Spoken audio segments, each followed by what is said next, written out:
የአብይ አህመድን እድሜ የሚያሳጥር እስከሆነ ድረስ ከየትኛውም አካል ጋር ሺ ጊዜ የኢትዮጵያ ጠላት ኢትዮጵያ ምናምን የሚል ቃላት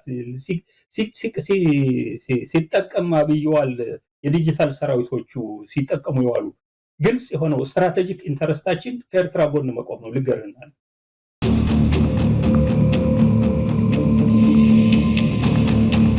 ሁለት ነገር መጠንቀቅ አለብን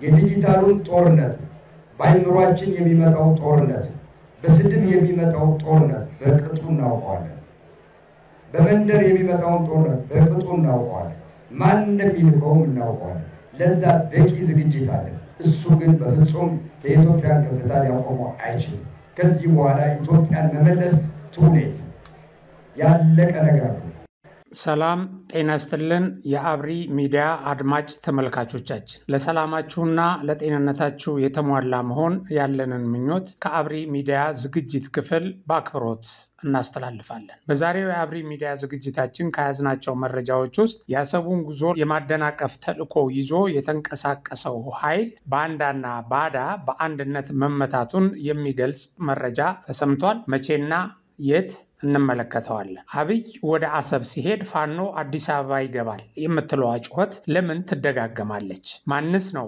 አዘጋጅቶ ፕሮፓጋንዳ እንዲሰራባት የበተናት ተግባራዊ ትደረጋለች ተብላ ወይስ ለማስፈራሪያነት እናያታለን በመረጃና በማስረጃም እንመረምራታለን የሰሞኑ የህወሓት ጩኸት ለሞት ለማንሰራራት ወይስ ለማስፈራራት እንመረምረዋለን ባንዳዎችና ባዳዎች በአንድ የተቀናጀ ዘመቻ እንደሚመቱ ስላወቁት ነው ጩኸታቸው የበረከተው እናም ይመታሉ የሚለው ደግሞ የወታደራዊ ትንታኔያችን መቋጫ ነው እስከ መጨረሻው ከተከታተላችሁን ታደምጡታላችሁ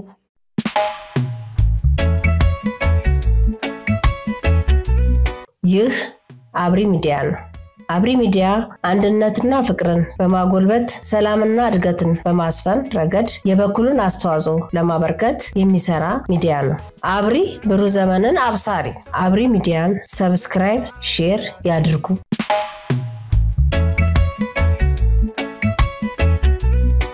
ሰሞኑን ጠቅላይ ሚኒስትሩ ከምክር ቤት አባላት ለቀረበላቸው ጥያቄ በሰጡት ምላሽ ላይ በአብዛኛው የባህር በር የተመለከተ ነጥብ ነበር ያነሱት እነዚህ ነጥቦች አስመልክቶ በሌላ ሳይድ የቆሙ ወይም በኤርትራ በኩል የቆሙ ከዚህ በፊት ከኤርትራ ጋር ከግብጽ ጋር ከሶማሌ ጋር እንቆማለን ሲሉ የነበሩ ሰዎች ጉዳዩን አስመልክተው ያቀረቡትን ትችትና አቋማቸውን የገለጹበት የቆሙበትን ቦታ ያረጋግጡበትን ቪዲዮ እንመለከታለን እነዚህ ሁለት ሰዎች አንዳርጋቸው ጽጌና መሳይ ባደረጉት ውይይት ለቪዲዮ በሰጡት ርዕስ ላይ ጎላ አድርገው ያቀረቡትን ወይም ዋና በቃ ርዕሱ ያደረጉትን የተወያዩበትን ገልጸዋል እና እንደምታዩት ነው አብይ ወደ አሰብ ፋኖ ወደ አዲስ አበባ ይላል በዚህ ርዕስ ላኪዎቻቸውን ለማስደሰት ቀጣሪዎቻቸውን በእነሱ ዘንድ ስራችንን እየሰራን ነው ብለው ምስጋና ለማግኘት የመረጡት ርዕስ ነው መቼም እንደዚህ አይነት ርዕስ ኢትዮጵያውያንን አያስደስትም ካዲዎችን የውጭ የኢትዮጵያ ጠላቶችን ይሄ የኢትዮጵያ የባህር በር ፍላጎት ብሔራዊ ጥቅምን የማስከበር ፍላጎት እንዳይሳካ የሚፈልጉ ኃይሎችን ያስደስታል ለባንዳዎች ደግሞ የተቀጠሩበትን ጥቅም ያስገኝላቸዋል ከዚህ ውጪ ለኢትዮጵያ ኦዲየንስ ይሄ መልእክት የሚዘገነንና የሚሰቀጥጥ መልእክት ነው በመሰረቱ እና እነዚህ ሰዎች ከቆሙበት ቦታ ጀምሮ ኦዲየንሳቸው እነማን እንደሆኑ ጭምር ነው ይሄ የሚያሳየው ምክንያቱም ይሄንን ገብቶ የሚያይ ማን ነው አሁን ኮሜንቶቹንም እዚህ ስር ገብቼ ለማየት ሞክሬያለሁ ስለዚህ ኮሜንቶቹ በርቱልን ጥሩ ነው እንደዚህ ነው ምናምን የሚሉ አሉ አንዳንድ ኢትዮጵያኖች ደግሞ ይገቡና እንዴት በአገራችሁ ጉዳይ በምን ይላሉ ግን እዚህ ስር በአብዛኛው ያለው ኦዲየንስ ግን የኢትዮጵያ ጠላት እና ከሃዲ ባንዳ ነው ይሄን ነው የሚያሳየው መሆንም ያለበት ይሄ ነው ለኢትዮጵያ ኢንተረስት የሚሰራ ሚዲያ ሊሆን አይችልም ይሄ አብይ ወደ አሰብ ፋኖ ወደ አዲስ አበባ የሚል ወደ አሰብ የመሄድ ጉዞ የአብይ አይደለም የአሰብ ጥያቄ አብይ ብቻ አይደለም አብይ እስከዛሬ ድረስ ልክ እንደነዚህ እንደና አንዳርጋቸውና እንደነ መሳይ አይነት ከሃዲ ሰዎች ኢትዮጵያ ውስጥ ስልጣን በያዙበት ጊዜ የሰጡትን ከዛ በኋላ ደግሞ ለማንሳት ማንም ሰው የማይደፍር ቢያነሳም የሚታሰርበት የሚገደልበት የሚሰደድበትን ጥያቄ በድፍረት አነሳው በሀገር ፍቅር አነሳው ሌላው ህዝብ ተከተለ አሁን ጠቅላላ ኢትዮጵያ ውስጥ ያሉ ምሁራን የኢትዮጵያ ህዝብ፣ የኢትዮጵያ ሚዲያዎች በየቦታው ይሄን ነው የሚያነሱት። ስለዚህ እነዚህ ሰዎች ከዚህ በተጻራሪ የቆሙ ሰዎች ናቸው። የሚገርመው ደግሞ በዚህ ቪዲዮአቸው ይሄንን የሚያነሱ ሰዎችን ሁሉ ለማውገዝ ይፈልጋሉ። ለምንድን ነው ከመንግስት ጋር ቆመው ይሄንን የሚያነሱት ከመንግስት ጋር የሚሰሩት ብለው ገልብጠው እነዚህን ወገኖች ባንዳ ብለው እኛ ለኢትዮጵያ ብሔራዊ ጥቅም የቆምን ነን እና ይሄንንም የምንቃወመው የኢትዮጵያ ጉዳይ ስለሚያሳስበን ነው ይላሉ። እንዴት ነው እንደዚህ አይነት መፈክር ደመቅ አድርገህ ይዘህ እንደዚህ አይነት ርዕስ አውጥተህ ኢትዮጵያ የሚለውን ስም ራሱ የምታነሳው? በመሰረቱ አሁን ምንድነው ኢትዮጵያዊ መስለው ይሄን አጀንዳ በማራገብ ኢትዮጵያ ጋር ያለውን ይሄን የጋለ ስሜት እንዲያዳክሙ ከጠላት ተልእኮ ተሰጥቷቸው የመጡ ሰዎች ናቸው። ስለዚህ ይሄን ግለት ይሄን ፍላጎት ለማዳከም የተሰራ ስራ ነው። ውስጡ እንግዲህ ስትገቡ በጣም ብዙ ነገር አለው። ቤዚካሊ ኤርትራን በዚህ መልኩ መቅረብ ኢትዮጵያን ያጠፋታል፣ አደገኛ ነው፣ የኤርትራ ጦር ከባድ ነው፣ የኤርትራ የሰራዊት አመራሮች ጀግና ናቸው፣ የ30 ዓመቱን የደርግን ትግል አሸንፈዋል። እነሱ የሉም፣ አሁን ሊኖሩ አይችሉም። ፎርዛት ማተር ግን ደግሞም እነሱም የደርግን ያሸነፉበት ሁኔታ የለም። እሱ ብዙ ታሪክ አለው። ቢያንስ እንዳርጋቸው ያውቃል ይሄንን እና ይሄንን እያሉ በመረጃ ይበልጡናል፣ በምን ይበልጣሉ። ደጋፊያቸው ደግሞ መዓት ነው። እነ ቻይና፣ እነ ራሽያ፣ አሜሪካኖች ሁሉ በአሁኑ ሰዓት ከሻቢያ ጎን ናቸው። ግብፅ አለ፣ ሱዳን አለ ይሉናል። እና ይሄ ምንድነው? ዲተረንስ ነው። ይሄ ከምንድነው የተነሳው? ከፍርሃት ነው። ከሻቢያ ፍርሃት ነው። እና ሻቢያ በመፍራቱ የተነሳ ከፍተኛ የሳይኮሎጂካል ወርፌር እንዲካሄድለት የሚዲያ ሰራዊት አሰማርቷል። በሚዲያ ሰራዊት ውስጥ ኢትዮጵያዊ መቼም ኢትዮጵያ ውስጥ ስለተወለዱ ምንም ማድረግ ስለማይቻል መቼም ኢትዮጵያዊ ከሆኑ ዜጎች የተገኙ ስለሆኑ እነዚህን ቀጥረው ይሄንን እያሰሩ ነው እና ይሄንን ያሰራሉ እና ልክ ይሄ ርዕሳቸው አብይ ወደ አሰብ ፋኖ ወደ አዲስ አበባ ያሉትን ከርዕስ አልፎ ደግሞ ያው እንዳርጋቸው በድፍረት በሙሉ ልብ በኩራት የተናገረውን ህሊናውን ሸጡ ያወራውን ስሙት። እርግጥ ነው በቪዲዮ የተወሰነ ርቀት ከሄደ በኋላ ነው የመጣው በቅደም ተከተል፣ ግን ዋነኛ ማጠንጠኛቸው ስለሆነ ይህን ስሙና ወደ ሌላው ጉዳይ እንገባለን። የአማራ የህልውና ትግል በሚገባ ሲተነተን እኔ ባለፈው ጽሑፌ እንዳቀረብኩት ያለው እንዲህ አይነቱን ኤርትራን የመውረር እርምጃ ወስዳለው ቢል የአማራ ፋኖ ከኤርትራ ህዝብ ጎን ቆመው ይህን ወረራ መክተው የአብይን ዕድሜ ማሳጠር አለባቸው ብዬ በግልጽ ነው የጻፍኩት ያለው። ይህን የጻፍኩበት ምክንያት አማራ የሚደርስበትን አጠቃላይ ጭፍጨፋ ሁሉ ነገር የቆመበትን፣ ትምህርት የቆመበትን፣ ንግድ የቆመበትን፣ እርሻ የሚባል ነገር ማዳበሪያ ጠፍቶ ችግር የተወደቀበትን ሁኔታ ስታስበው አብይ ወደብ አመጣለሁ ብሎ የአማራን ህዝብ ሞቢላይዝ የሚያደርገው አማራ ምኑን ሊልክበት ነው? ለመሆኑ የአብይ አህመድን ዕድሜ የሚያሳጥር እስከሆነ ድረስ ከየትኛውም አካል ጋር ሺህ ጊዜ የኢትዮጵያ ጠላት፣ የኢትዮጵያ ባንዳ ምናምን የሚል ቃላት ሲጠቀም አብይ ዋል የዲጂታል ሰራዊቶቹ ሲጠቀሙ ይዋሉ። ግልጽ የሆነው ስትራቴጂክ ኢንተረስታችን ከኤርትራ ጎን መቆም ነው። ልገርናል። ኦኬ፣ ይሄንን ለማለቱ የሚተነትናቸው ብዙ ነገሮች አሉ።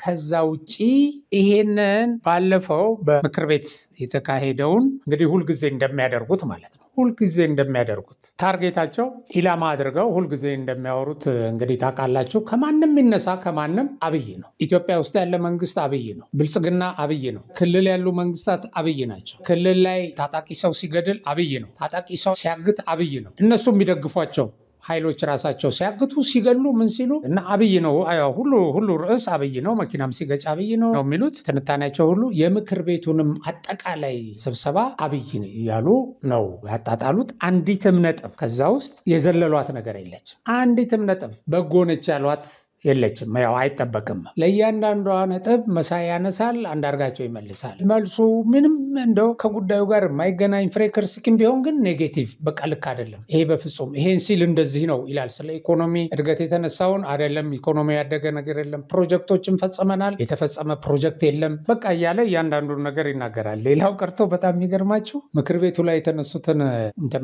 ተረትና ምሳሌዎች በምሳሌ ለማስረዳት የቀረቡትን ማለት ነው። ይሄን ራሱን ይላል እንዳርጋቸው ዳንኤል ክብረት ከስብሰባው በፊት አስጠንቶት ነው ይላል። አብይ ይሄንን መፍጠር አይችልም ወይም እንደዚህ አይነት ነገር ሊያስብ አይችልም ብሎ በቃ አስቅጦ አሽቆልቁሎ ለማሳየት ማለት ነው። እንግዲህ በአንድ ወቅት ሲያደንቀው እንደነበረ አንደበተ ርቱዕ ነው፣ ቆራጥ ነው፣ ኢትዮጵያዊ ስለነበረውን ሰው ያው አደድቦ ምን ብሎ ምንም አያውቅም እንደዚህ አድርጎ ከሌላ ኮፒ አድርጎ አጥንቶ ነው ይሄንን መልስ ይዞ የመጣው ተረቱን ሳይቀር ይላል። የምክር ቤቱ አባላትን ያነሱትን ነገር በሙሉ እሱን ውድቅ ያደርግ ያጣጥልና አንድ የሚያወድ ሰው የዶክተር ደሳለኝ ጫኔን ንግግር ነው። በቃ አንድ እሱ ነው ያለው፣ እሱ ያለው ብቻ ነው ልክ ይልና እሱን ያወድሳል። ለምን እቺ ነቻ ከባህር በር ጥያቄ በተጻራሪ የቆመ ከዓላማቸው ጋር የሚስማማ ስለሆነ ይሄንን ያወገዘ ስለሆነ ይሄ መሆን የለበትም ያለ ብቸኛ ሰው ስለሆነ እሱን አመጡና አሞገሱ። ኦኬ ዋናው ማጠንጠኛቸውም ይሄ ስለሆነ ማለት ነው። እና ይሄንን ለመግለጽ ሲንደረደሩልን የመጀመሪያው ነገር በጣም ብዙ የደከመበት መሳይ በጣም ብዙ የደከመበት እኛ ይሄንን መንግስት ተቃውመን የወጣ ነው። በፊት ስንደግፈው ነበር። ተቃውመን የወጣ ነው። ይሄ መንግስት ለህዝብ የማይበጅ ስለሆነ ያኔ ይበጃል ባልንበት ጊዜ ደገፍን። አሁን አይበጅም ብለን ነው የወጣ ነው። አሁን ይሄንን መንግስት በዚህ ደረጃ መቃወማችን፣ እነዚህን ሁሉ የሚያነሳቸውን አጀንዳዎች ለነዚህ ሁሉ አጀንዳዎች መታገላችን አንዳንድ ወገኖች ትክክል አይደለም፣ ይሄ ሰውዬ በፊት የምታወድሱት ሰውዬ ዛሬም እዛ የቆመበት ቦታ ነው ያለው፣ የተሳሳታችሁት እናንተ ናችሁ፣ እልቅ የቀሩት ሰዎች ናቸው ልክ አሁን አብረው ከዚህ ከመንግስት ጋር መንግስትን እየደገፉ ኢትዮጵያን ለማስቀጠል የሚሰሩትን ሰዎች ልክ ናቸው ይላሉ። እንዴት ነው ይሄ ነገር ይላል ይልና መሳይ ብዙ ነገር አውርቶ ራሱን ለማሳመን ይሞክራል፣ ራሱን ለማዋሸት። እኛ እኮ በትክክለኛው መንገድ ነው፣ ትክክል ያልሆኑት እነሱ ናቸው ብሎ ትልልቅ ሰዎችን ለሀገር ትልቅ ነገር እየሰሩ ያሉ ሰዎችን ሀገር ላይ ለውጥ እያመጡ ያሉ ሰዎችን እንደ ፕሮፌሰር ብርሃኑ አይነቱ የተሳሳቱ ናቸው የሚሉንን እንዴት ታየዋለህ ይላል። ይሄንን እስቲ አብራራልኝ ብሎ ይጠይቀዋል። የመጀመሪያው ራሱን ለማሳመን ይሞክራል። ሁለተኛው ደግሞ አንዳርጋቸው የሆነ ነገር ነግሮት በቃ ይሄንን አስተሳሰብ እነሱ ትልቅ አድርጎ ራሳቸውን እንዲያዩ የሄዱበት መስመር ትክክል እንዳልሆነ ሊናውን ሸጦ እንደሆነ ለጥቅም እንደሄደ ያውቀዋል መሳይ። ሌሎቹ ለምን እዛ ቀሩ ይላል። ሌሎቹ የማይቀሩት ሀገራቸውን መክዳት ስለማይፈልጉ ነው። ለምን ሀገራቸውን እንደኔ ያልከዱም እያለ ለመጠየቅ እና በዚህ ደግሞ ለማሳመን ይሞክራል። እናዳምጠው። እንግዲህ አንዳርጋቸው ምናልባት እዛው እንትኑ ላይ የአንዳንድ ሰዎችንም ስብዕና ስለሚያሳይ ነው። ምክንያቱም እኛም በወቅቱ ደጋፊ ሆነን አብይ ዘንድ ቆይተናል። ያንን ስናደርግ አንተም እንዳልከው ብዙዎቻችን የዛን ጊዜ ድጋፍ ሰጥተን በኋላ ላይ ይሄ ሰው ለሀገር አይጠቅምም ብለን እንደወጣ ነው ትክክል። ሌላ ምንም ወዲ ቢወሰድ ወደዚያ ቢለጠጥ ቢያጥር ቢረዝም ምንም ነገር ማይገኝበት የወጣንበትም ምክንያት የነበርንበትም ምክንያት የሚታወቅ ነው። ከኢትዮጵያ ሕዝብ ጋር ቁማር ተጫውተን የዚህ ሰው የተለየ ፍቅር ኖሮን ወይም የተለየ አምልኮ ኖሮን አይደለም። ስለ ኢትዮጵያ ይሰራል ብለን አመንን። ግን ያን እምነት ራሱ ባጣበት ጊዜ ወጥተናል። ያን አንተም እንዳደረክ ስለማምን ነው የምገልጸው። ነገር ግን አሁን በሱ ደጋፊዎች ዘንድ አንዳንዶች ደግሞ ራሳቸውን ምክንያታዊ ራሳቸውን አገር ወዳድ ነገሮችን በስሜት ሳይሆን በስሌት እንደሚያስቡ አድርገው የሚገልጹ በእኛ ወገን ወይም ደግሞ እኔም አንተም በመናምንበት ያሁኑ የፖለቲካ አቋም ላይ ያለንን ሰዎች አብይ በሚገልጸው መንገድ የባንዳነትና የተላላኪነት ሚና እንደሚጫወት አድርገው እዛ የቀሩትን ነብራኑ ነጋን ቀደም ሲል የጠቀስካቸውን ጨምሮ እነሱ ልብ ገዝተው እውነትም ሰከን ብለው አሻግረው መመርከት ስለቻሉ ነው የሚል ነገር ይሰጣሉና አብይ አልተለወጠም፣ የተለወጣችሁት እናንተ ናችሁ። አብይማ ሲመጣ የነበረው ነው፣ አሁንም ያው ነው፣ ወደፊትም እንደዛው ነው ብለው የተለወጣችሁት እናንተ ናችሁ፣ ያው የምትፈልጉትን ነገር ስላላገኛችሁ የሚል ነገር ይሰጣል። እዚህ ላይ የሆነ ጥርት ያለ ነገር መኖር አለበት። የቀሩት እነማን ናቸው? ምን አግኝተው ቀሩ? እንደዚህ ደግሞ በመቃወም ሰው ለሀገር አይጠቅምም ብለው ደግሞ የተለየ ፖለቲካ አቋም አምርረው ያዙት ደግሞ ምንድናቸው የሚለው እንደው ለአንዴና ለመጨረሻ ጊዜ ነው ማለት ባይቻልም ግን አሁንም ጠንከር ያለ መልእክት የሚያስፈልግ ይመስለኛል። እና አንዳርጋቸው የሚረባ መልስ አልመለሰለትም። መሳይን የሚያሳመን አውኛ እንዲነን ታግለን እንዲብልናመጣ እንደዚህ የሚል እንደው ከሱ የበለጠ እንዲናገርለት ነው የፈለገው። ግን መሳይ ነው ከሱ በላይ የተናገረው። አሁን ከመለሰው መልስ ውስጥ አስቂኝ ሆነ ያገኘዋት በወያኔ ጊዜ ኢኮኖሚው ተዘረፈ እንዲሆነ ሀገሪቱ ቆረቆዘች ስንል ከርመን አሁን ከዛ በባሰ ሁኔታ ሲዘረፍ የሀገሪቱ ሀብት ወደ ውጭ ሲወጣ እንዴት አድርገን አብረን እንሰራለን ይላል። ሪሊ እውነት ነው ይሄ? አሁን ኢትዮጵያ ውስጥ መንግስታዊ ዘረፋ ከወያኔ ጊዜ በላይ ነው። ይሄ መንግስት በወያኔ የተዘረፈ ዕዳ እየከፈለ አይደለም። ለማንኛውም እቺን ያላትን አዳምጡ። መሳይ እኔ እኮ በዛ ጽሁፍ ላይ በደንብ ገልጬዋለሁ። ምንድነው የሆነው? እንግዲህ አሁን እዚህም በሰጠሁት ኢንተርቪው ላይ ሀገር ምን እንደምትመስል ተናግሬያለሁኝ ያለው በኢኮኖሚ መልኩ፣ በፖለቲካ መልኩ እንመጣበታለን። ግን ኢኮኖሚውን ብቻ ወስደህ ሀገር በዚህ ደረጃ እስከ አጥንቷ በምትዘረፍበት ሁኔታ ወያኔ ዘራፊ ነበር ብለህ ጫካ ገብተህ መወገድ አለበት የሚል አቋም ይዘህ የነበረ ሰው ማን ነው ለመሆኑ የተቀየረው? ማን ነው የተቀየረው ያለው? በቃ የፈለገውን ይግደል፣ የፈለገውን ያህል ይሰር፣ የፈለገውን ያህል አገር ያዘርፍ በሚል በቃ ያገኘሁት ይበቃኛል ብለው የሰጣቸውን ስልጣንና ጥቅምና ፍርፋሪ እየለቀሙ ለመኖር የቆረጡት እነዚህ አይደሉም ወይ? ሌላ ምን ማስረጃ ነው ማቅረብ የምትችለው? እና ይሄን ይለናል አያችሁ አንዳርጋቸው። እና በየግል ምክንያት በየግል ጥቅም ምክንያት እንግዲህ የተበተኑ ሰዎች አሁን ለመሸፈኛ እንደዛ በመሆናችን ምክንያት ይሄንን ህሊናችን አልቀበል ስላለ ይልና ራሱን ለማታለል ይሞክራል። እና ኢትዮጵያ አሁን እንዴት ነው የሙስና ደረጃ መንግስታዊ ሙስና በዚህ ደረጃ አድርገህ የምትገልጸው? ይሄ አስመርሮ አንተን በቃ ስርዓቱን ጠልተህ እንደሄድክ የምትገልጽበት ማካካሻ ግን ሄደ ደግሞ ከሻቢያ ጋር የቆምክበት ማለት ነው። ከሻቢያ ጋር ቆመህ የኢትዮጵያ ኢኮኖሚ ይጠገናል፣ ለሻቢያ እየሰበክ ለሻቢያ እየተከራከርክ ኢትዮጵያ ከድህነት ትወጣለች፣ ኢትዮጵያ ውስጥ የተረጋጋ ሀገር የተረጋጋ መንግስት ይቆማል ብለህ አስበህ ነው እዛ ሄድከው? ይሄ ያሳምናል? ራስህንስ ያሳምናል? እና ምንድነው አሁን እነሱ በአጠቃላይ የሚሉት እኛ የቆምንበት ቦታ ትክክል ነው፣ ትክክለኛ መስመር ላይ ነው የሄድነው እና ደግሞ ሌሎቹ ግን እዛ አብረው የሚሰሩት ባንዳዎች ናቸው፣ እነሱ ለጥቅም ያደሩ ናቸው። በቃ እነዚህን ለማንኳከሰስ እና እንዲህ አይነት ነገር ሲያወሩላችሁ ባንዳ ማለት ምን ማለት ነው ብላችሁ ትገረማላችሁ። ወይም እነዚህ ሰዎች ባንዳነትን የተረዱት በምን መልኩ ነው? እነዚህን ሰዎች የሚከተለው አካል እንዴት ነው ይረዳልናል ብለው የሚያስቡት? እንዴት ነው ይታለልልናል? ለነገሩ ነግሬያቸዋለሁ። አብዛኛዎቹ ኦዲየንሳቸው፣ አብዛኞቹ ሰብስክራይበሮቻቸው ሻቢያና ወያኔ ናቸው። እነዚህ አብዛኞቹ ያው የተወሰነ ጽንፈኛ ፋኖ ምናምን ይኖራል፣ ግን በአብዛኛው የነዚህ ዜጎች ነው። ምክንያቱም ትንሽ ኢትዮጵያዊነት በደሙ ውስጥ ያለው ሰው ይህን ሳይ በጣም ነው የሚጸየፈው። እንዲህ አይነት ርዕስ ተሰጥቶ ሲቀርብለት ምን አይነት ኦዲየንስ ነው ይሄንን ኢትዮጵያዊ የሆነ የሚቀበለው? እና ይሄ ነው። ስለዚህ አሁን አንተ እዛ ሄደህ እናንተ ወደ አሰብ ስትጓዙ እኔ ወደ አዲስ አበባ ገባለሁ ወይም እኔ ያደራጀሁት ኃይል ወደ አዲስ አበባ ይገባል እያልከን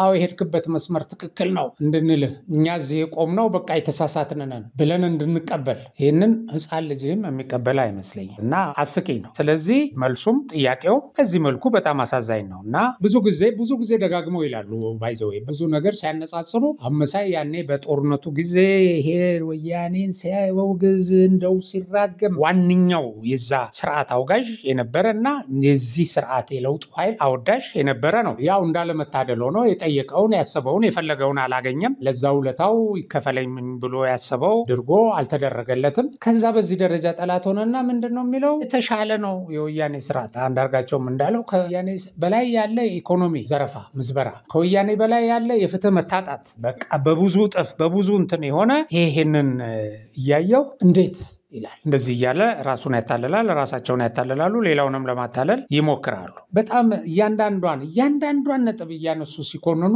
ጠቅላይ ሚኒስትሩ ስለ ሰላም፣ ስለ እርቅ፣ የጠላትነት ስሜትን አጥፍቶ አብሮ ስለመስራት ሲገልጹ እነ ጌታቸውን ምሳሌ አንስተዋል። በጣም ትክክለኛ ምሳሌም ነው። እዛ ምሳሌያቸው ላይ አሁን ሰው እኔና ጌታቸው አብሮ ይሰራሉ ብሎ የሚያምን አለ ወይ? ከዚህ የበለጠ ምን ማሳያ አለ አሉ። ለእኔ ከዚህ የበለጠ ማሳያ የለም። ስለ ሰላም፣ ስለ ይቅር ባይነት ከዚህ የበለጠ ማሳያ የለም። እና እቺን መሳይ ያነሳታል። በጣም ብዙ ነገሮችን አብይን የሚመስሉና የሚገልጹ ነገሮችን ከጌታቸው አንደበት ሰምተናል። ያን ሁሉ የተናገረኝን ትቼ ሀገር ስለሆነ የግል ጸብተን አሁን ይኸው አንድ ላይ ስንታይ ከዚህ በላይ ምን አለ? ምን ማለት ነው? ጌታቸው በራሱን ስብናውን አጥቶ የትግራይ ህዝብን ሁሉ ደፍጥጦ ለአብይ አህመድ ባደረ እንደው ሀገር በዚህ ሁኔታ ልትገለጽ ትችላለች ወይ? እንዲህ አይነት አጎብዳጅነትና ተንሸራታችነት እንዴት ለሀገር የተደረገ መልካም ተግባር ተደርጎ ሊገለጽ ይችላል?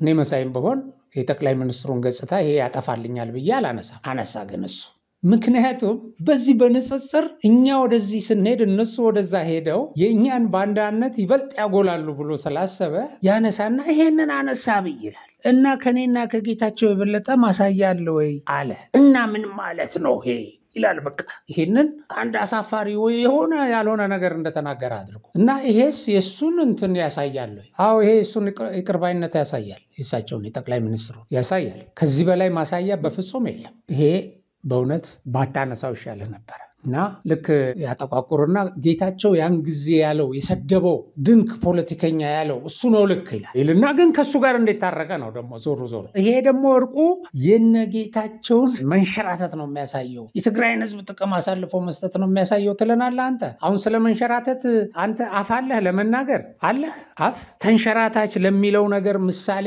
አንተ አይደለህም። በየትኛውም ቦታ ተገለባባይ፣ ተንሸራታች፣ ከሃዲ፣ መሳይ፣ አስመሳይ ተብለህ እኮ ምሳሌ የምትጠቀሰው አንተ ነህ። አልሰማ ከሆነ መቼም ይገርመኛል። እርግጥ ምንድነው እዛ አጠገብ ያሉት ሻዕቢያና ወያኔ ይሄን አይነግሩም። አይዞህ በርታ ምናምን ነው የሚሉት። ሌላው ግን የኢትዮጵያ ህዝብ አንተም በዚህ ነው የሚፈርጅ እና አንተ አሁን ሌላውን ተንሸራታች። ይሄ የበሰለ የሰለጠነ ሰው በሰለጠነ የፖለቲካ መንገድ የሄደን ሰው የመተቸት ሞራል የለም በፍጹም። የላችሁም ሁለታችሁ። አገር ክዳችሁ ከጠላት ጋር ቆማችሁ አገር ለማዳን ሰላም አገሪቱ ውስጥ ለማስፈን የሰላም ስምምነት የተፈራረሙ ሰዎች እኮ ናቸው እነዚህ። እዛ ጋር እኮ አለቀ። የሰለጠነ ቢሆን ኖሮ ይሄ እነ ደብረጽዮንም የምንም ቡድን እኮ ፕሪቶሪያ ላይ ከተፈረመ በኋላ የጠላትነት ነገር እዛ ጋር ማብቃት ነበረበት። ስምምነቱን የፈረሙ ሰዎች የስምምነቱን ኮንሴፕት ተረድተው የፈረሙ ሰዎች መጡ። አሁን እዚህ እየሰሩ ነው እነሱ። ስምምነቱ ሲፈረም ያልነበሩት ደግሞ አሁንም ከሻዕቢያ ከእናንተ አለቆች ጋር ተሰልፈን ኢትዮጵያን እንውጋ እያሉ ፎከሩ ናቸው ያሉት። እና የማይነሳ ነገር አብይን ሊያንቋሽሽልኝ ይችላል ብለህ የማታስበውን ነገር ማንሳት ስህተት። እና አንዳርጋቸው ደግሞ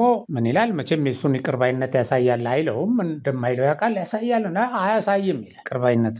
እሱን ደግሞ በጣም አስቂኙ መልስ አዳምጥ። በጣም ነው በጣም ጌታቸውንና የነ ጻድቃንን እና የአብይን ግንኙነት አብይ ሆደ ሰፊ በመሆኑ በፍቅር እንደመር በይቅርታ እንሻገር የሚል እምነትና አቋም ያለው ሰው በመሆኑ የመጣ ነው የሚል እምነት የለኝም። እውነት ለመናገር አሁን ቅድም የተናገርከውን በተለይ ጌታቸው አብይን ደጋግሞ የገለጸበትን ቋንቋና ሁኔታዎች ግምት ውስጥ አስገብተ እኔ አብይ ከበታችነት ስሜት ሊሰማው የሚችለው የስሜት መጎዳት በጣም ኃይለኛ ከመሆኑ የተነሳ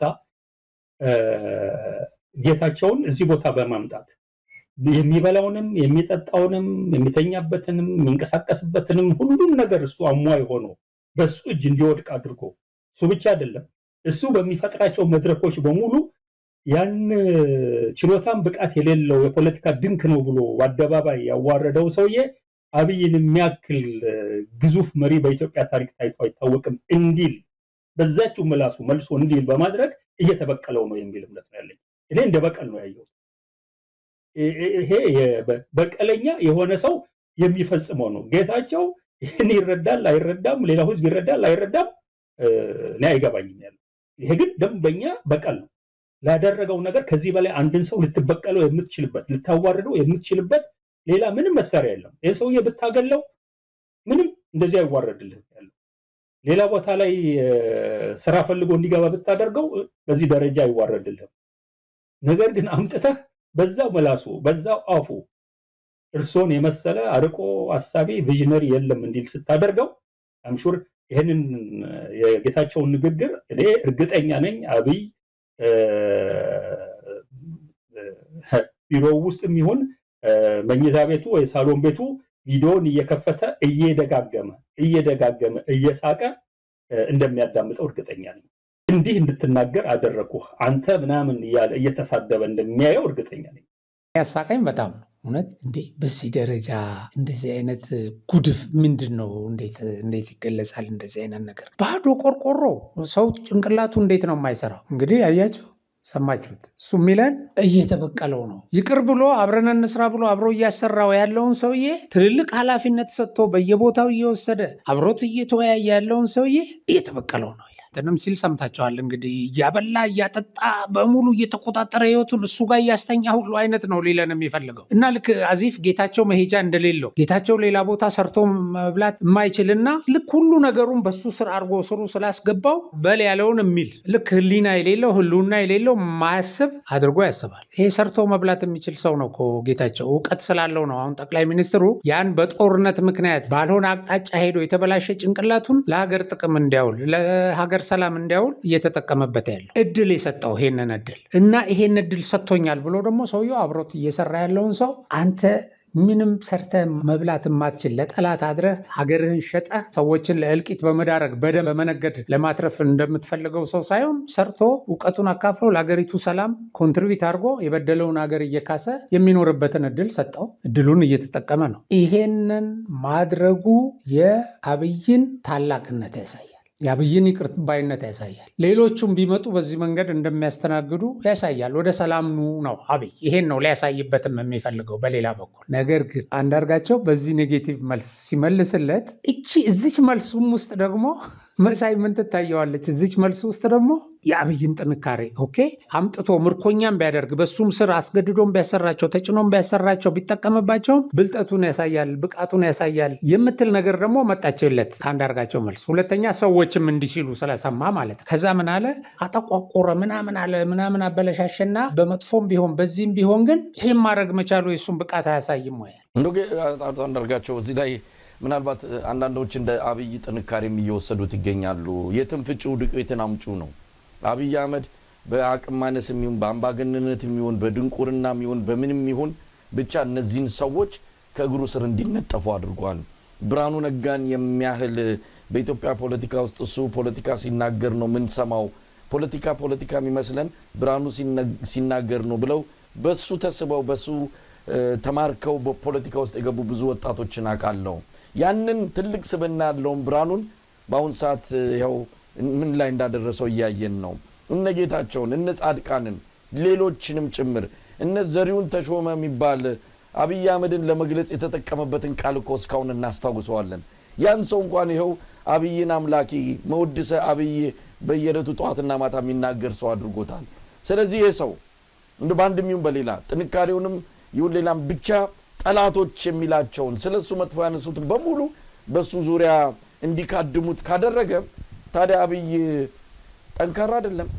አንዳርጋቸው ያሳያል አይልም፣ እኔ ግን ያሳያል ነው የምልህ። የሱን ብቃት በጣም ያሳያል። አንተም ገብተዋል። እነዛ ሲሉ የሰማቸውም ሰዎች ገብቷቸዋል። ብቃት አለው ሰውየው፣ ብቃት ያለው ፖለቲከኛ ነው። አታሸንፉት። እችን እየመረረህም ቢሆን ዋጣት ዋጥ። ይሄ ነው እንግዲህ። ከዛ ውጪ የተለያዩ ሰዎችን ዘልፈዋል። በእነዚህ ሰዎች ምልልስ ውስጥ የምታዩት ብልግና፣ ይሄ ስዳደግነት፣ ሰውን መዘርጠጥ፣ በኃላፊነት ያለ ሰው የምንም ደረጃ እንትን ይሁን የተማረ ሰው የተከበረን ሰው እየያዙ በቃ እያዋረዱ ባልተገባ መንገድ ቅጥያ እየሰጡ እየዘለፉ ነው እንግዲህ ሲነጋገሩበት የዋሉትና እንዳልኳቸው ሁሉን ነገር ዲስክሬዲት ሲያደርጉ ቆዩ። እንግዲህ የዚህ ሁሉ ሀሳባቸው ማጠንጠኛው ምንድነው? በምክር ቤት የተነሱትን ነገሮች ውድቅ ለማድረግ ምናምን ነው። ሁሉን ነገር ቶሎ ብለው ነው የሚገቡት። ያው እንደምታውቁት አሁን ሁልጊዜ ሪፖርት ሲቀርብ አሁን ሪፖርቱ ህዝቡ ብዙ ነገሮችን ይሰማል። ከጥያቄና መልስም ይሁን ከዚህ ከምክር ቤት ሪፖርት ብዙ ነገሮችን ይሰማል። ስለ ሀገሩ ብዙ ነገር ያውቃል። መሪዎቹን ይቀበላቸዋል። መሪዎቹ የሰሩለትን ስራ ተገንዝቦ ያመሰግናል፣ ያከብራል፣ ለመሪዎቹ ድጋፉን ይሰጣል። እዚች ጋር ነው የሚሰሩት እነዚህ ሰዎች። በቃ እዚች ጋር ቶሎ ብለው እንደውም እኮ የሚያዳምጡት ራሱ እንዴት አድርገን እንስደበው እንዴት አድርገን እንተቸው ምናምን በሚል ነው የሚያዳምጡት እንጂ እዚህ ውስጥ እቺ እውነት ነች እቺ ውሸት አይደለ በቃ እንደዛ የሚል ተልኮም መነሻም የላቸው። እንደዛ አድርገው ያብጠለጥላሉ። እንግዲህ እንደዚህ ለሰላም የተደረገን ጥረት ካንቋሸሽ ሌላውን ሁሉ ትተህ ማለት ነው። ሰው እንዴት ነው ወደ ሰላም የሚመጣው ከዚህ በኋላ? እነሱ እኮ ወደ ሰላም መምጣትን ዲስካሬጅ ለማድረግ በቃ በፍጹም ከመንግስት ጋር ሄዳችሁ አትስሩ ወይም በሰላማዊ መንገድ ጥያቄያችሁን አታቅርቡ ሰላም የሚባል ነገር አያስፈልግም። ከዚህ በኋላ እንዴት ነው ታዲያ? መንግስት የሰላም ፍላጎት የለውም። መንግስት ከሰላም በተጻራሪ ነው የቆመው። ይሄ መንግስት የሰላም መንገድን ሁሉ ዝግ አድርጎ በውጊያ ብቻ ፍላጎቱን ለማርካት የሚሰራ ነው ብላችሁ ለመክሰስ ምን ሞራል አላችሁ? አሁን እናንተ እንደዚህ በሰላም የመጡ የሰላም ተምሳሌቶችን የሰላም ምሰሶዎችን በእንደዚህ አይነት የምታጣጥሏቸው ከሆነ ማለት ነው። ስለዚህ እንደዚህ ያደርጋሉ። በዚህ ቪዲዮ እንዳልኳችሁ መጀመሪያ የራሳቸውን ገጽታ ለመገንባት ሲሉ ሌሎችን ትልልቅ ሰዎችን ለማዋረድ ጥረት ሲያደርጉ ምናምን ቆዩና እንግዲህ ዋናው ተነሱበትን ዓላማ ለማሳካት መጡ። ከዛ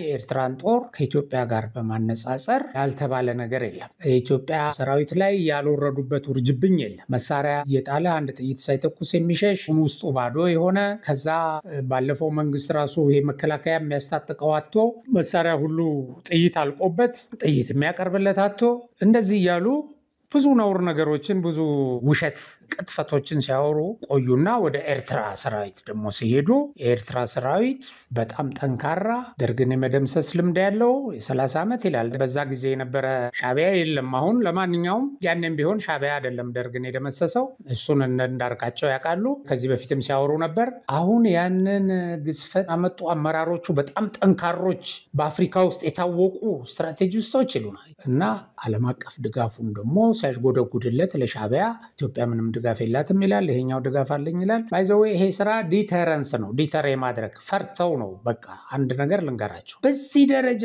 የሚሰራ የስነ ልቦና ጦርነት፣ በዚህ ደረጃ የሚሰራ ፕሮፓጋንዳ ከፍርሃት ነው የሚመነጨው። ቀጥታ ዋንኛውን ውጊያ ስለፈሩ በዚህ ሰራዊቱን እናሸብር፣ በዚህ ህዝቡን እናስፈራራ፣ በዚህ እናሸማቅ የሚል ነው። እንዲህ አይነት ተልእኮ ተሰጥቷቸው ነው የመጡት እና ለማንኛውም በሙሉ ክተት እንደታወጀ አድርገው ነው የመጡት እነዚህ ሰዎች። የሚያወሩት ይሄ ጦርነትን ብቸኛ አማራጭ አድርጎ እንደመጣ ይሄ መንግስት ግን ይሄ መንግስት ፓርላማ ላይ የተነገረው ስለ ዲፕሎማሲ ተነገረ። ዓለም አቀፍ ህግን ሪፈር እየተደረገ ተነሳ። ውል የለንም ባላግባቡ ነው የሄደብን ተባለ። ከዛ አሸማጋይ ልከናል ተባለ እና አሁንም ፍትህ እንፈልጋለን የተባለ ፓርት አለ እና ይሄንን አማራጭ ይሄንን ፍትህ ካልተበየነልን በዚህ አማራጭ ካልሄደን ጦርነት የሚባልም ነገር ከመጣ እኛ ጦርነት አያቅተንም ተብሎ ለንጽጽር ካልቀረበ በስተቀር ብቸኛው አማራጫችን ወይም የመጨረሻ ወይም አሁን የደረስንበት ድምዳሜ ጦርነት ነው አልተባለ። በፍጹም ይግልጽ ነው። ይሄን ያውቁታል እንደዛ እንደሆነ። ግን እዛ ላይ ሰሩና ከዛ ግን አትችሉም ይሉናል። ማንን? የኢትዮጵያን ህዝብ ነው እኮ አትችልም የምትለው። ሻዕቢያን አትችልም የምትለው የኢትዮጵያን ህዝብ ነው። ምንም አብይ የምትለው የኢትዮጵያ ህዝብ መርጦ የወከለው ነው። የኢትዮጵያ ጠቅላይ ሚኒስትር ነው። የኢትዮጵያን ሰራዊት የሚመራ የጦር ኃይሎች ጠቅላይ አዛዥ ነው። የኢትዮጵያን ብሔራዊ ጥቅም ለማስከበር የቆመ ኃይል ነው። ሁሉም ህዝብ ደግሞ ይሄን እንዲያስከብርለት ይፈልጋል። ይሄን ህዝብ እያዋረድክ ነው አንተ ለጠላት አድረህ ለሆደ ተገዝተህ ማለት ነው። እና ይሄ የምታወራው የኤርትራ ሰራዊት ደግሞ ውጊያ ቢከፈት እንደ 92ቱ ማለት ነው። መረብን ተሻግሮ የኢትዮጵያ ሰራዊት ባሬንቱ ድረስ አሳዶት ከዛ አስመራ ሊገባ ሲል በመለሰው ጊዜ እኮ የኤርትራ ሰራዊት ምርኮ ማኖር መመገብ የማይቻልበት ደረጃ ላይ ደርሶ ነበር። የተያዘው ምርኮ ፈርሶ ጦሩ ሆኖ ፈርሶ ማለት ነው። መለስ ዜናዊ ነው እስትንፋስ የዘራበት እንጂ ሻዕቢያ በዛ ጊዜ ይጠፋ ነበር። አሁን ያንን በዛ ደረጃ እንኳን ሰርቫይቭ ማድረግ አይችልም። እንደምትለው ያኔ የ30 ዓመቱ ልምድ የነበረው የተወሰነ ሻዕቢያ ነበር። አሁን የለም። የኤርትራ ወጣት ደግሞ አሁን ጦርነት ቢከፈትለት በሙሉ ነው ጥሎ መጥቶ እጁን የሚሰጠው። ምክንያቱም ለመክዳት እኮ የተጠበቀ ያለ ነው። ይሄ እኮ ይታወቃል። ይሄንን ነው የኤርትራ ስራ። የሆነች ግርግር ብትፈጠር አንድ ኤርትራ ጦር ቆሞ አይዋጋም። ለዛውም ጦርነቱ በእግረኛ ከሆነ እናንተ በድሮ እንደምታስቡት ማለት ነው። በእግረኛ በዚህ ሲሄድ እኛ በዚህ በጀርባ ገብተን ወይ በዚህ ዞረን አዲስ አበባ ኢትዮጵያ ጦር ነቅሎ አሰብ ሊሄድልህ እንደዚህ አይነት ትንታኔ ሰጥ ደንቆሮ ትንታኔ ነው። ውጊያ እንደዛ አይሆንም። ተውሱን አዲስ አበባን የሚጠብቅ ወይ ሌላውን ክልል የሚጠብቅ ጦር ሳይኖር ጦሩ እዛ ይሄዳል። ፋኖ በዚህ ይገባል። እቺ ምንድነች? ዲተረንስ ነች። ይውላችሁ ማስፈራሪያ ነች። የሻዕቢያ ተልእኮ ነች። ማስፈራሪያዋ ምንድነች? አንተ ወደኔ ከመጣ ፋኖ በዛ ስለሚገባብህ ውጊያው ይቅርብህ ነች እኮ። አውቃቸዋል። እቺ አስመራ ላይ የተሰራች ፕሮፓጋንዳ ነች። አንቀበላት። በመጨረሻ ደግሞ አንዱ አለ። ይሄ ጽምዶ አንዱ ክንፍ አሁን እዛ አክሱም ጽዮን ላይ ቆሞ ቤተክርስቲያን አውድ ላይ በቃ አንዳንዴ ፔሌፍ ትኖች ደግሞ በጣም የሚገርሙ ናቸው። ጄኖሳይድ ለመከላከል አብራችሁን ቆሙ፣ ሻዕቢያ አብረህን ቆም፣ ፋኖ አብረህን ቆም፣ አፋር ምናምን ይላል። ይኸው ናብ ከባቢና ዘለው ህዝቢ በተለይ ንኤርትራውያን ሰላም ዝደሊ ናይ ኤርትራ ህዝብን መንግስትን ንሰላም ደው ምባል ክንቅጽለሉ ኢና። ጄኖሳይድ ንዝቐጽል ሓይሊ ከዓ ኩሎም ጄኖሳይድ ዝቃወሙ ሓይልታት ኣብ ከባቢና ዘለው ኣምሓራ ይኹን ኤርትራ ይኹን ኣጎብ ይኹን ዓፋር ኣብ ጎኒ ህዝቢ ትግራይ ክኾኑ ኣብ ጎኒ ሰራዊት እዚ ክኾኑ ከዓ በዛ አጋጣሚ እዚሁ መልእክትና ንሐልፍ። እዚህ በፊት የትግራይን ህዝብ ተከባሃል ብለው ራሳቸው ሰሜን ዕዝን ጨፍጭፈው እንዳጋጣሚ አሁን የሰሜን ዕዝ የተጨፈጨፈበት ቀን ነው። አሁን በጣም በሚያሳዝን ሁኔታ እነዚህ ሰዎች ያን ግፍ ፈጽመው አሁን ያንን ዳይቨርት ለማድረግ አንደኛ፣ ሁለተኛ ያኔም ህዝቡን ተከባሃል ብለው ነው ለዛ ሁሉ ዳፋ ይዳረጉት። አሁንም ጄኖሳይድ እየመጣ ነው ብለው ሽብር እየሰሩ ነው። የራሳቸውን ፍርሃት ማለት ነው። የራሳቸው ፍርሃት ምንድነው? እነሱ በወንጀል እንጠየቃለን ብለው ይፈራሉ። እነሱ ይሄ ጥያቄ ምልክት ውስጥ የገባ ሲዘርፉት የነበረው ንብረታቸው አለ። ለዛ ንብረታቸው መዋጋት ይፈልጋሉ። አስፈራርተው መንግስትን ቲፒኤልኤፍን ወደ ስልጣን መመለስ ይፈልጋሉ። አስፈራርተው። ይሄ ነው ማስፈራሪያ ነው። እዚህም አሁን ቲፒኤልኤፍም ጋር ያለው። በሌላ በኩል የኢትዮጵያ መከላከያ አሰብ ላይ ጥቃት ይከፍትብኛል በሚል ስጋት ሰራዊታችንን በሌላ አቅጣጫ ለመወጠር አስቦ በምዕራብ በኩል ለውክልና ጦርነት ያሰማራቸው የባዳና የባንዳ ተዋጊዎች በማዕከላዊ ጎንደር ዞን መደምሰሳቸውን ከስፍራው የደረሰን መረጃ ያመለክታል። በውጊያው የባዳውና የባንዳውን ኃይል ከበባ ውስጥ አስገብቶ መደምሰስ በመቻሉ ሙሉ በሙሉ ከጥቅም ውጪ ተደርጓል ይላል መረጃው። በማዕከላዊ ጎንደር ዞን በምስራቅ ሰቀልት ወረዳ የባንዳነት ተልዕኮ አንግቦ የመጣው የጽንፈኛው ኃይልና ባንዳውን አጅቦ እየመራ የመጣው ባዳ በሰሜን ምዕራብ ዕዝ ክፍለ ጦር በተወሰደበት እርምጃ ሙሉ በሙሉ ተደምስሷል። የባንዳዎችን ተልዕኮ ተቀብሎ ለመፈጸም ሲንቀሳቀስ የነበረው የጽንፈኛው ቡድን በተወሰነበት የማያዳግም እርምጃ ቁጥራቸው በጣም በርካታ የሆኑ ሲሞቱ፣ ሌሎች ቆስለዋል። በምርኮም የተያዙ እጅግ በርካታ ናቸው። የቡድን መሳሪያዎች፣ የነፍስ ወከፍ መሳሪያዎች፣ የእጅ ቦምቦች፣ የጦር ሜዳ መነጽሮች፣ ተተኳሾችም በብዛት ተማርከዋል። በዚህ በተገኘ ድል የተሰማቸውን ደስታ ለመግለጽ ግንባር ድረስ የተገኙት እና የድሉም ባለቤቶች የሰራዊት አባላትን ያበረታቱት የሰሜን ምዕራብ ዕዝ ዋና አዛዥ ሌተናንት ጀነራል ብርሃኑ በቀለ በስፍራው ባደረጉት ንግግር የደመሰሳችሁትና የማረካችሁት ስብስብ ባዳና ባንዳ ተቀላቅለው ከሀገራችን ብሔራዊ ጥቅም ለማሰናከል አስበው የከፈቱትን ውጊያ የመከታችሁበት በመሆኑ ከፍተኛ ምስጋናና ክብር ይገባችኋል ብለዋል። ሌተናንት ጀነራሉ ተመሳሳይ ውጊያ በማድረግ የሚታወቀው ይህ ክፍለ ጦር ብዙ ስምሪቶች ላይ ድል ያስመዘገበ ቢሆንም የዛሬውን ድል ለየት የሚያደርገው በዜሮ ኪሳራ፣ በወገን በኩል ምንም ኪሳራ ሳይደርስ ባንዳዎችንና ተላላኪዎችን መደምሰስ በመቻላችሁና ይዘውት የመጡትን እኩይ ዓላማ በማክሸፋችሁ ነው ብለዋል። ድሉ መላውን የመከላከያ ሰራዊታችንን የሚያኮራ በመሆኑ ጠቅላይ ኢታማዦሩን ጨምሮ ሌሎች የመከላከያ ከፍተኛ አመራሮችም ምስጋናቸውንና አድናቆታቸውን ገልጸዋል ማለታቸው የተልዕኮውን ከፍተኝነት እንደሚያሳይ ይገመታል። ለተመሳሳይ እኩይ ተልዕኮ በማዕከላዊ ጎንደር በምስራቅ ደንቢያ ወረዳ ሲንቀሳቀስ በነበረው የጠላት ኃይል ላይም በተወሰደ እርምጃ በርካታ የጠላት ተዋጊዎች ሲደመሰሱ የቀሩትን መማረክ ተችሏል። የእነዚህ ድሎች ዝርዝር ወደፊት የሚገለጽ ይሆናል። በመጨረሻ ኢትዮጵያ ወደ አጠቃላይ ጦርነት ከገባች የባዳውንም የባንዳውንም ጦር በአንድ የተቀናጀ ወታደራዊ ዘመቻ ትመታለች።